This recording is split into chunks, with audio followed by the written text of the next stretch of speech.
করতে আল্লাহ পাক তোমাদেরকে পাখিদেরকে যেমন করে রিজিক দেন তোমাদেরকে ঠিক সেইভাবে রিজিক দিতেন। তোমরা কি লক্ষ্য করো না যে পাখিরা খালি পেটে বের হয়ে যায় বাসা থেকে সকালবেলা এবং সন্ধ্যাবেলা ভরা পেটে বাসায় ঢোকে? আপনাকে যে তিনটা হাদিস শোনালাম এই তিনটা হাদিসে একটা শব্দ হচ্ছে কমন। শব্দটা কি বলেন?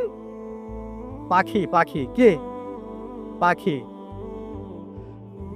আল্লাহ রাব্বুল আলামিন পাখিদের কাছ থেকে আমাদেরকে শিখতে বলছেন এবং বলছেন যে পাখিদের মনটা হয় খুব নরম, খুব সফট এবং তারা আল্লাহর প্রতি তাওয়াক্কুল করে পূর্ণ মাত্রায়। তারা সকালবেলা ভোরবেলা বের হয়ে যায় এবং সন্ধ্যাবেলা বাসায় ফেরে, খালি পেটে বের হয়, ভরা পেটে বাসায় ফেরে।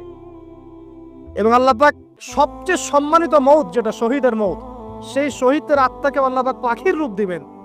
তাহলে পাখিটার বিষয়ে একটা ফোকাস করা দরকার আছে না? আচ্ছা, এখানে আসেন। পাখির মন হচ্ছে নরম।